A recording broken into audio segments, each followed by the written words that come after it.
Vamos a probar ahora el teorema de Napoleón. Ese teorema dice que si en los lados de cualquier triángulo se construyen exteriormente triángulos equiláteros, entonces los centros de estos triángulos equiláteros formarán a su vez otro triángulo equilátero. En nuestro caso debemos probar que X, Y y Z forman un triángulo equilátero.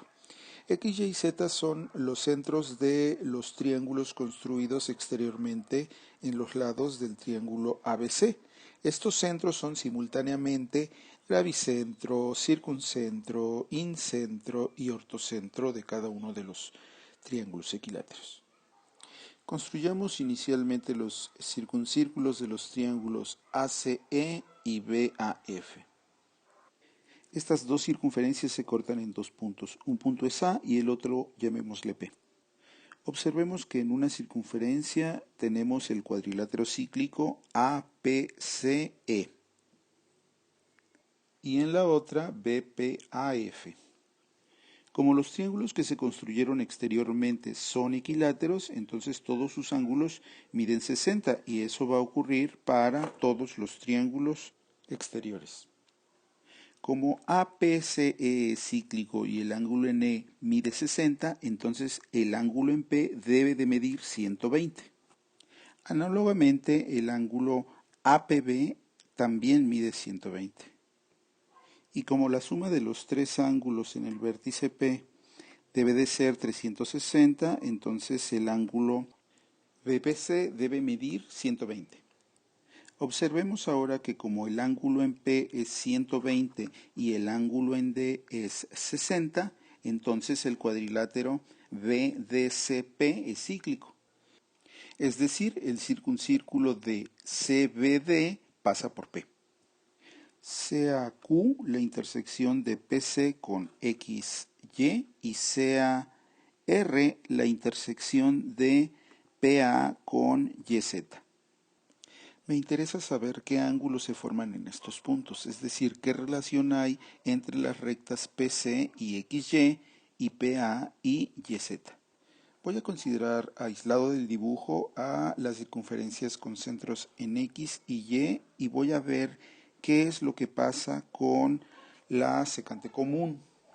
Observemos que el triángulo GHY es un triángulo isósceles, puesto que GY y HY son radios de la circunferencia y por lo tanto miden lo mismo. Entonces, si M es el punto medio de GH, la mediana YM también va a ser altura. Esto mismo va a pasar para el otro triángulo isósceles y por lo tanto XM también va a ser altura para HGX, por lo tanto XM y Y son colineales. Con esto vemos que la línea que une los centros de dos circunferencias que se cortan pasa por el punto medio de la secante común y es perpendicular a ella. Regresando a nuestro caso, podemos ver que los ángulos en Q y en R son de 90.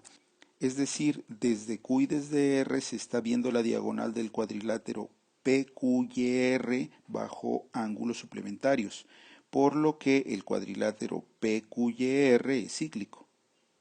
Como ya sabíamos que el ángulo en P era 120 al ser PQYR cíclico, entonces el ángulo en Y debe de medir 60 grados. Esto mismo lo podemos hacer para los otros cuadriláteros considerando que la línea XZ es perpendicular a BP y por lo tanto los cuadriláteros que se forman con los puntos X y Z van a ser cíclicos y como los ángulos en P miden 120, entonces los ángulos en Z deben de medir 60 al igual que el ángulo en Y. De esta manera, en el triángulo XYZ, todos sus ángulos interiores miden 60 grados. Por lo tanto, el triángulo debe de ser un triángulo equilátero. Y con esto terminamos la demostración.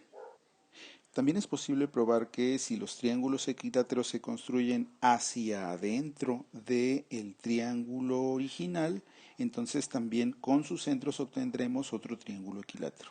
Pero eso lo dejaremos de tarea. Hasta luego.